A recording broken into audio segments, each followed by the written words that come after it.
Esselamun aleyküm ve rahmetullahi ve berekatuhu. Ji derê xwe ji we pir û pir hez dikin. Bê xwestina ku belkî heta îro kesî ji we re negotiye ku sira gerdûnê ye, em ji we re eşkere dikin. Ez masteyî didim we. Ji derve xwazin bigêjin Xwedê. Dema ku hûn jî derbixwazin vegihîşin Xwedê, hûn desterast bi Xwedê vetîn girêtan. Bixwazim ku ev dinya ji bo biberçine. Bixwazim ku hûn bibin Xwediyê hemû çineta. Xwedê ji we hemûyan razî be, em ji dilê xwe ji we pir û pir hez dikin. Temaşeban û guhdarên me yên hêja, bi xêr hatin bernameya me ya sobetên Remezanê ya bi Doktor Abdulcabar Boran re. Di rojekê din a Remezanê de em hem bi were û hem jî bi mamosteyê me yê qîmet birêz Doktor Abdulcabar Boran re li hev ciriyan. Hokêmînê muxterem, hûn bi xêr hatin ve sefa anîn. Em bêdawî şikir û hemdê ji Xwedê re dikin ku em carekê din bextewariya mezina bi we rebûnê dijîn. Em ji we pir û pir hez dikin. Mexêr dî. Dîsa di bernameya Remezanê de em bi hev re ne, em bêdawî şikir û hem de ji Xwedê re dikin û em dikarin dest pê bikin înşallah Xwedê razî be. Xwedê ji we jî razî be hocemînê muxterem. Hocemînê muxterem, mijara me ya îro li gora Kur'ana pîroz yên ku emelên wan pûç bûne ye. Heger musade we hebe, em bi pirsa xwe ya yekem dest pê dikin. Di gihîştina xelasiya mirovan de, bandora emelên ku kirine çi ye? Euzubillahimineşşeytanirracim. Bismillahirrahmanirrahim. Di gihîştina xelasiya mirovan de emelên ku kirine, di encamê de heger dereceyên pozîtîv yên ku qezanc kirine. Ji dereceyên wanên negatîv sêdêtibin, ew kesin gihîştine felahê û elasiyê ne. Lê heger dereceyên ku wenda pirine ji dereceyên ku qezanc kirine zêdetir bin. Wê denê ew kesên ku nesên xwe fistine fisanî û cihê ku ew ê herin canemê ye. Xwedê Teala di ayeta sed û sî û du yana Sûreya Enamê de qanûna gerdûnî wisa eşkere dike. Ji bo her kesî ji ber tiştên ku kirine dereceyên wan fêne. Kî li gora teltînên şeytan bimeşe, li gora nesa xwe te bigere û derecat winda bike, beretamên eksî winda bûna derecat dibe.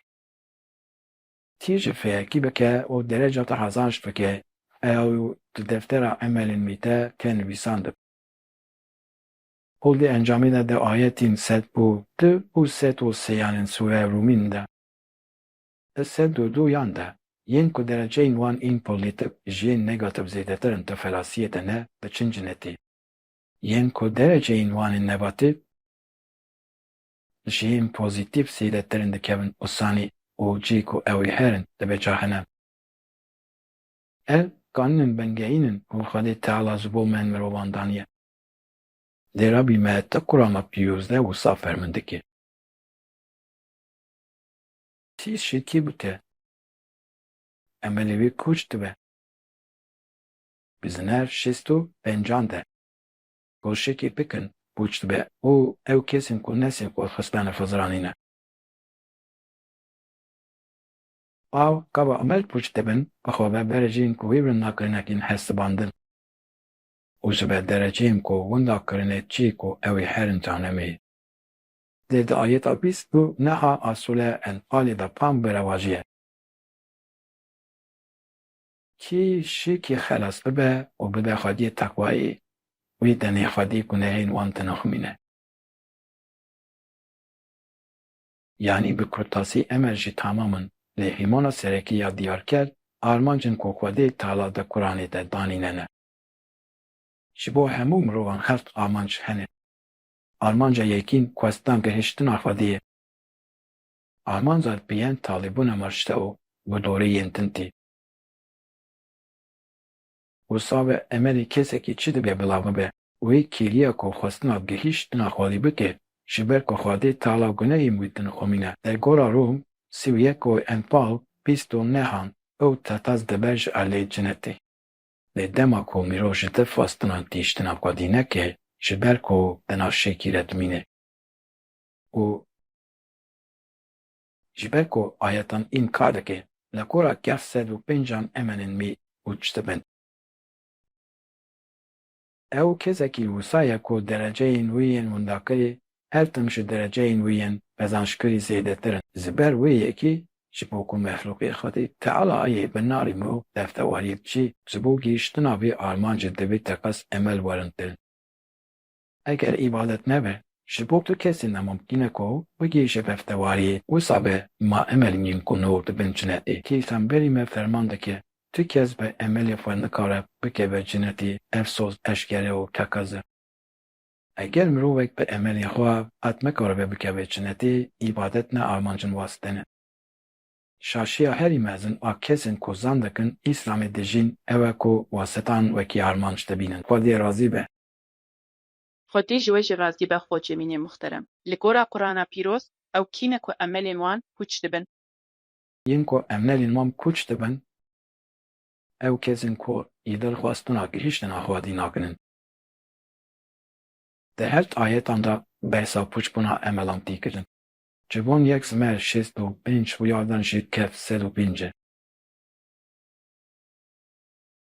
Di kef 105 de kî dema saf ve ayetên Xwedê û lîka Allahê înkar bike, emelî wan pûç dibe.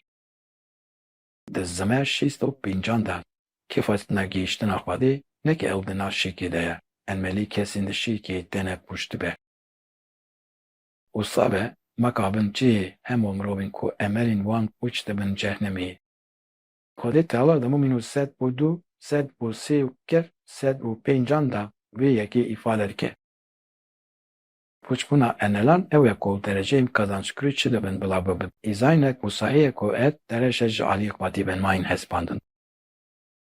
Tî ayetên Xwedê û murakîbûna van Xwedî ra înkar bite li gora kef 105 emelê wê pûç dibe.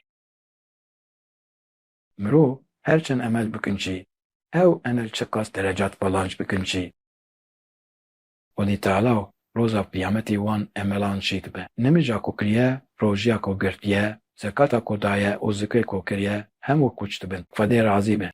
Xwedê ji we jî razî be. Di pûçbûna emelan de rola kîna li hemberî Resûlên Xwedê çi ye? Têkiliyeke sedî sed paralel heye. Çim kefalê Teala te ayeta 32 a Sûreya Muhammed de. İtaat Allah Xwedê û Resûlê wî di mişarê de. Ez kafirin mirovan ji rêya Xwedê dûr dixin û şêresûl vediketin. Xwedê emelên wan heva dike. Wisa be yavbingerîn îtaat ala Xwedê û Resûlê wî ye. Eger mirov ji înkarkirina ayetên Xwedê û hîdayeta wî wêdetir biçin û li ser wan jî hekê bûyerekê wekî qeybkirina bi ayetên Xwedê hebe, wî çavê Xwedê Teala ji bo wê mîzanê danayîne. Lê ne tiştên ku wan bi xwe pesançkirine mîzanên wan de têgîtin. Ne jî ji ber zûma ku li mirovan kirine mimkûn e ku dereceyên ku kesên din winda kirine bistînin. Tiştê ku Xwedê ji bo wan dibêse, ne tenê pûçbûna enelan e. Wendabûna hemû fêv û sewabên wî kesî ye, yanî Xwedê ji bo wan mîzanê danayîn. Ji ber vê yekê itaata ala Resûl dibe sedema nirxmandina gunehan. Nê îsyanan di hemberê Lîsûd dibe sedema pûçbûna enelan, Xwedê razî be. Xwedê ji we jî razî be xwecemînê muxterem. Me derbarê mijara me de pişt şîkelê xwe kirin. Eger misade we hebe, em dixwazin vê vîdyoyê bi we û temaşevanên xwe re parve bikin. Di qebûlkirina emelan de, tiştê herî dargirniye de. û Xwedê Teala dibêje ku niyeta herî girîn, xwestina gihîştina Xwedê ye û emelên kesên ku vê yekê înkar dikin wê pûç bibin. Gava mirov dibêje gihîştina Xwedê, hûn çi fêm dikin? Dua, nimêj. Gelo bi dîtina we mirov digihîşe Xwedê? Mirov digihîşe, çimkî her tişt çi kitêba me ya dîn be, çi Qur'anên me bin, her tim ew me araste dike. Ji ber ku ji bilî wî, du kesî me tunêne xwe mirov digihîşe. Dema em bêjin gihîştina Xwedê tiştê ku te kiriye û tiştê ku tu yê bikî bi dil û can girêdayîbûna bi Xwedê ra bidatbina qanûnên wî û kirina wecibêyan e. Gihîştina Xwedê, evîna bêberamber e, yanî bi cihanîna fermanên wî ye. Bêyî ku mirov li benda berdilekê be tiştên ku ew ferman kiriye û yên ku di dînê me de pêşkêşî me kirine bi temamî pêk bîne. Ji xwe piştî mirinê em ê bigihîjin Xwedê gelo beriya mirinê jî mirov dikare bigihîje, Xwedê dikare bigihîje vê eşq. Dikare bigihîşe, benê dibe. Ma we dixwast. Bi rastî min dixwast. Min jî dixwast. Helbet ji bo gihîştina Xwedê newce ku mirov bimire. Dostên Xwedê, ewliya û pêxember dikarin bigihîjin Xwedê. Em wekî hemelatî jî dikarin bigihîjin em dikarin vê yekê bi jiyana xwe re bikin. Heke mirov ji dil îman dike ew ê bigihîje gelek tiştan. Gelo bi dîtina we beriya mirinê mirov digihîje Xwedê. Belê bi dîtiman em dikarin hem bîzkirinê hem jî bi duayê bigihîjin bi nimêjê jî bi heman awayî. Ey Xwedayê min ê mezin beriya mirinê gihandina rûyê xwe yê emanet ji te re. Wekî Mevlana wekî Yunus Emre. Ez dixwazim bibin dostê te. Xwedayê min çi dibe min jî qebûlî dostaniya xwe bike. Xwecemînê muhterem di hevpêvînê de mêvanekî me wisa got. Dostên Xwedê, ewliya û pêxember dikarin bigihîjin Xwedê, em wekî hemwelatî jî dikarin bigihîjin. Gelo her kesê ku xwestina gihîştina Xwedê dike, dikare bigihîje Xwedê. Serî sed berê, her kesê ku ji dil xwestina gihîştina Xwedê bike, serî sed dikare bigihîje Xwedê. Çimkî Xwedê Teala tu piro ana pîroz ve derat bîst û her û şura sêzde an de. Garantî tude ku ew ê rûyê her kesê ku xwestina gihîştina Xwedê dike û berê xwe dide Xwedê ve dîyîne Xwedê. Wisa ve nimkune ku Xwedê soza kutaya bi çê neynî. Niha em li ser eyfenê jî wan dibînin. Hemû mirov di nava delaletî de ne. Kesên di delaletî de ne ta ku berê xwe nedin Xwedî û xwestina gihîştinê nekin, Xwedî wan dû wêre şîdê de hîlek. Lê ji wan kesên di delaletê de kî dema ku ban gihîştî, berê xwe bide Xwedê û ji dil xwestina gihîştinê bike. Xwedê garantî dike ku ew ê rûyê wan bigihîne xwe hema bîst û heft hem jî şuwa sêzde bê yekê dibêjin. Wisa ve kî bibe aman û ew ê texaz bibihîje Xwedê. Amen û hûn jî xwedîbûna xwestina ye, ew xwestina gihandina rû ji Xwedê re ye. Tidî ji dilê we xwestina samîmî û gem ji bo gihîştina Xwedê rave.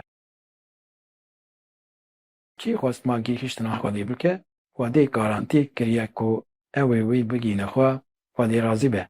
Xwedê ji we jî razî be xwecemîne muhterem, derbarê mijara me de hevpêvîneke me ya din jî heye. Heger misade we hebe em dixwazin vê vîdeoyê jî parve bikin. Li gora Qur'ana pîroz, li bo ku emelên me pûç nebin, me bigihîne rêya Xwedê. Tabîbûna mürşidekî ku me pê ve girê bide, hatiye fevskirin. Mürşid ji bo çi ifade dike? Dostekî Xwedê ye, dostekî heqîqetê ye. Yani kesekî ku Xwediyê dîn be, bi dîtina min di rêya Xwedê de mirovekî ku Qur'ana pîroz ji me çêtir dizane bi me re bibere heval girîngtir e.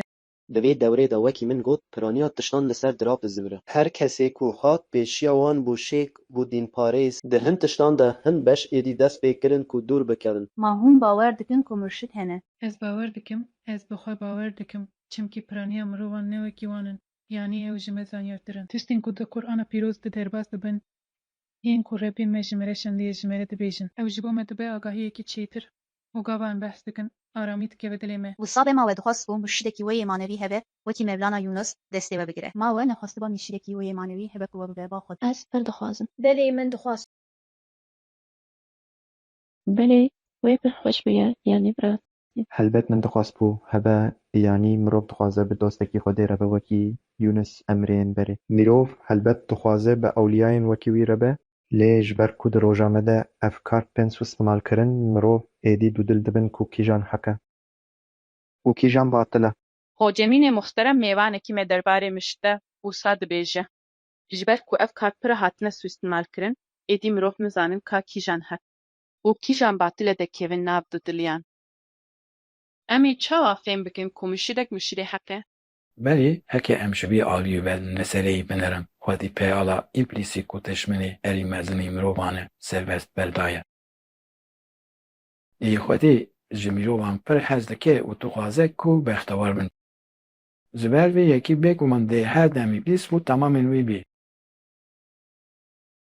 Neyv Xwedê Teala ferman dike ku dosên xwebî jî her tim di nav mirovan de hene.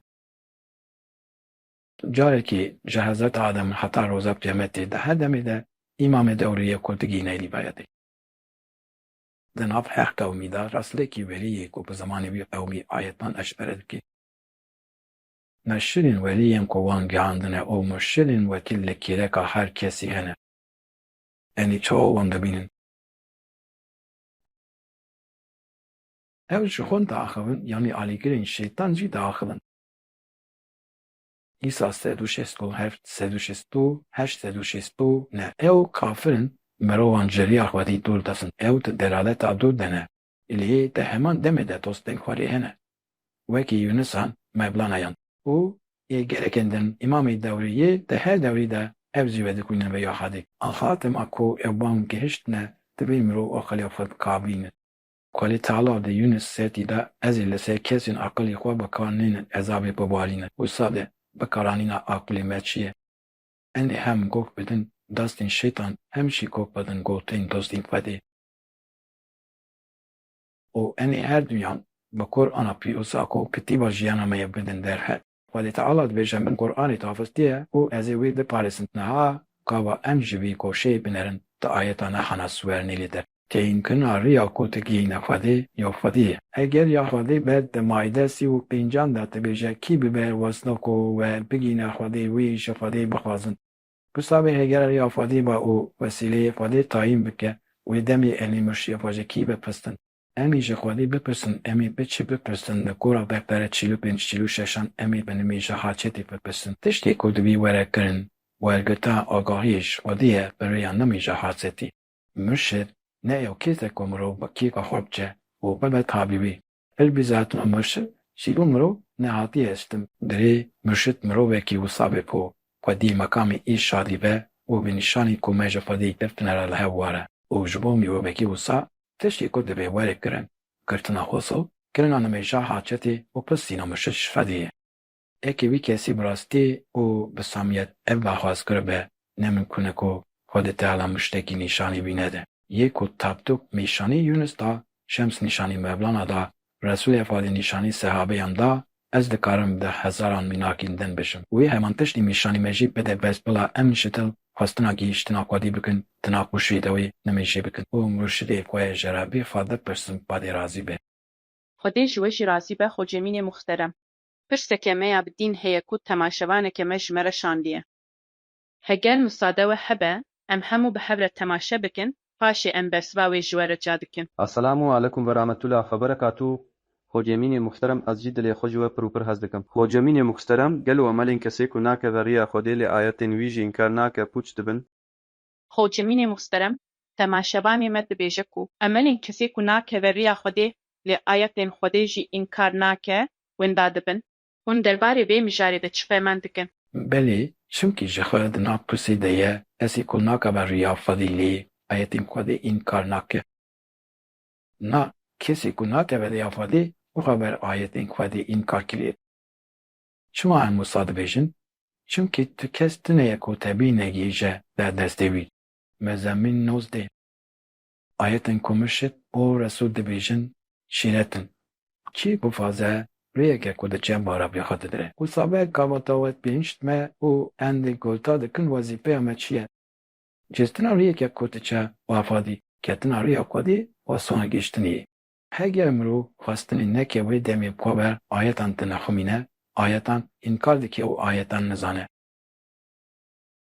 Wê demê yên ku ji ayetên wê xafilin û ayetan nizanin. Ji ber kazancên xwe çê ku ew ê herin caneme ye. Çi bike beriyê çi nekeve?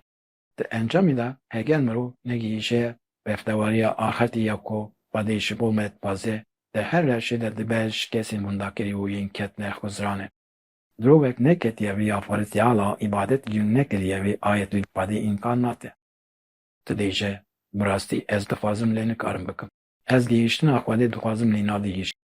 Ez gihîştina mirşid dixwazim lê nagihîşim. Sewabên wê winda nabin lê heke bi rastî bixwasta bigihîşe wê te kes bigihîşta mirşidê xwe. Herçend ev kesên ku xwe dixapînin din jî Xwedê Teala sewabên wasite nake. Lê ji ber kazancên wan li gora Yunus 7 cê ku ew ê herinê dîsa dibe cehennemê Xwedê razî be. Xwedê ji we jî razî be xwecemînê muxterem. Derbarê mijara me de hevpeyvînekê me ya din heye. Heger misade we hebe em dixwazin vê vîdyoyê jî parve bikin. Xwedî Teala eşkere dike ku emelê herî girîngê ku dê me bigîne bextewariya dunya û axiretê zikre. Li gor we çi zikrê ji îbadetên din cîdatî yanî heger em her tim navê Xwedê bînin zimanî çi bibe. Ez çawa bibêjim aha di wê kêliyê de gava tu zikrê dikî ji xwe tiştekî xirab di dilê te re derbasna be. Çavên te jî tiştên cuda û xirab nabînin. Tu bi temanî li wir hûr dibî ev jî aramiyek e. Li gorî min beriya her tiştî aramiya min dûrîn pêk te. Çimkî gava ez navê Xwedê dibêjim, heke di tengasiyê de bim, gava ez zikrê dikim, ez wisa hîs dikim ku bêhna min fireh dibe. Hem jî bi dîtîna min karên me dikarin hêsan bibin. Di nav rojê de hûn çi qas zikrê dikin? Bi rastî ez pir dikim. Ma min bûye jiya me rojê me hilab derbas bû. Ez xwe destpêrêm Xwedê Ez bi Xwedê re diaxivim. Wekî ku gotine ji min bixwazin dibêjin ji min re bibêjin ji min re behs bikin. Dibêjin ku mirov bi çi ve mijûl bibe, pêna xwe ya dawî jî bi wî awayî dide. Tesadüfî vîdeoyek ket pêşiya min. Em nimêjê dikin lê dibêje, di nimêjê de Xwedê çi qas tê bîra me? Em çi qas dikarin konsantre bibin? Yanî ez li dijî zikrênînim, ez zikrê jî dikim li gora xwe hin dersên min hene. Ez hewl didim wan bikişînim. Zikir rêk e ku diçe bav Xwedê. Ez bawer dikim ku çi qas em zikrê zêdetir bikin, ew ê me çi qas zêdetir bigihîne armancî. Xwecemînê muxterem, di hevpêvînê de mêvanekî me got zikriyekî ku dişe ba Xwedê. Ez bawer dikim ku em çi qas zêde bikin, ew ê ew qasî me bigihîne armancî. Armanca herî mezna ku zik mirovan digihîne çi ye? Almanca herî mezin o ku zikir mirovan dikihînî, dihandina wana teslîmkirina îradeyê ye û kesên ku digêjin teslîma îradeyê ji aliyê Xwedê ve ji bo îşadê tin wezîfelerkirin û destûrdayîn. Di ayeta pêncî û çaran a Sûriya Zemelê de. Derê xwe bidin rebêxwe, xwestûna gihandina rûyê xwe li Xwedê re bikin, beriya ku ezab were ser we, teslîmî wî bibin. Rûyê xwe jî, wicûda fizîkî jî, nesa xwe jî, îradeya xwe jî teslîmî Xwedê bikin. Waye hedefa yekemîn ku zika me dîme bigihîne teslîmkirina rû he. Hedefa duyemî jî teslîmkirina bedena fîzîkî ye. Armanca yekema ku zika me digihîne teslîma rû he, armanca diyen teslîma bedena fîzîkî. Teslîma rû bi zika ke 3 saatan, teslîma wicûda fîzîkî bi zika ke 18 saatan. Teslîma nesê bi zika ke 24 saatan, teslîma îradeyê jî halekê wisa ku bi derbasbûna ji zikrê û bi tesbîhê mirov digihî jî. û 1400 sal berî hemû sahabiyan gihîştin bî armancî. Armanca ku Xwedê tala ji bo mirovan dixwaze bûn bi Îslamê, yanî teslîmbûna ji Xwedê re ye. Kesê ku rû wicûda fizik, nefs û îradeya xwe teslîmî Xwedê bike tev armanca xwe pêkvanî ye. Ev jî di hala herî dawî de bi teslîma îradeyê dîtina zata Xwedê ye. Wisa be dibe dinyayî de zata Xwedê kê dîtin, sedî sed belî Resûlê Xwedê di herîsa xwe de wisa fehmen dike. Ez di erd û ezmanê Xwedê çîyîne pondê ez di dilê ev tê xwe ma min de çêbûm. Wisa be ku ji din, ji dilê maneviyê nefsê, yanî bi çavê dilê nefsa me îtina Xwedê mumkin e. Wayê çi ye ku herî bilind ku zikirê me bigihîne ew dere. Zikir stûna teslîmiyetê ye, heger zikir tune be bûyna Îslamî nemîbûme. Eger zikê we tune be heger hûn zikir nenekin, hûn nikarin nerwê xwe ne fîzik, bedena xwe ne safa û ne jî îradeya xwe teslîmî Xwedê bikin. Xwedê razî be. Xwedê ji we jî razî be Xwecemînê muxterem. Dîsa pirsekê me ya din heye ku temaşevaneke me ji me re şandiye. Heke musade we hebe, em hemû bi hev re temaşe bikin. Esselamu aleykum ve rahmetullah ve berekatuhu xwecemîne muxterem. Bi hesret û hurmet ez destên we maş dikim înşallah. Pirsekê min heye. Gelo qîmeta îbadeta ku ji bo nîşandanê tê kirin heye, înşallah xwecemînê muxterem. Bi hesret û hurmet ez destên we maş dikim. Esselamu aleykum ve rahmetullah ve berekatuhu. Xwecemînê muxterem, heger em pirsa temaşevana xwe dubare bikin. Ew dipirse, celo îbadetên ku ji bo nîşandanê tên kirin, qîmeta wan heye? Yani kesên ku ji bo nîşandanê îbadetê dikin, bilwastî îtiqada Xwedê de topî meta wan tune ye. Du slatîn me hene. Yek, ew kesên ku tiştê zimanê wan dibêje di dilê wan de ye, du ew kesên ku tiştê zimanê wan dibêje ne di dilê wan de ye. Ve gelen perî kesên ku tiştê zimanê wan dibêje ne di dilê wan de ye, ew ji bo nîşandanê dikin. A jî heger ne wisa be jî dibe wisa. Di mayde çil û yekê de yên ku bi devê xwe dibêjin me îman anî lê dilê wan îman nekiriye. Ew di nav kufrê de ne. û vira tuade em bûn mimin welê Teala ferman dike îman neçûne nav dilên we. Betîal tê, ew tiştek ku ne di dilê wan de ye bi zimanê xwe dibêjin mina bikan.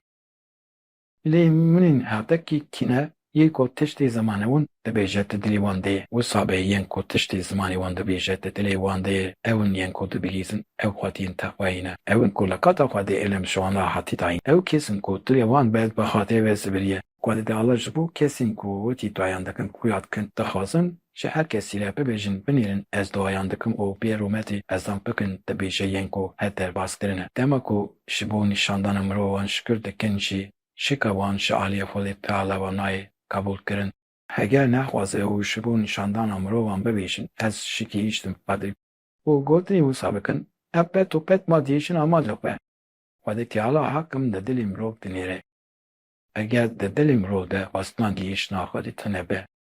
Rûyê wî mirovê tu carî nagîja Xwedê, Xwedê ji we razî be. Xwedê ji we jî razî be xocê min e muxterem. Xoca min ê muxterem, em hatin dawiya bernameyeke xwe ya din. Ji bo van agahiyên hêja em pir spasiya we dikin û em gotina dawî dîsa ji we re dihêlin. Em bîdawî ham tûsîkê ji Xwedî re dikin. Carekê din mijarek girîn o ku Rebê me te Qur'anê de dixwast ji mirovan ve eşkere bike. Yani pûçbûna emelan di kîjan lawşan de peyk tê, feya pîlme nesîb kir ku em bibêjin. û bi ayetan îspat bikin daxwaza ku em tu bernameyekê din de dîsa di hev re bin rehma Xwedê hezar û selawata wî di ser we hemûyan be em ji dilê xwe ji we pir û pir hez dikin. El Fatiha ma selawat.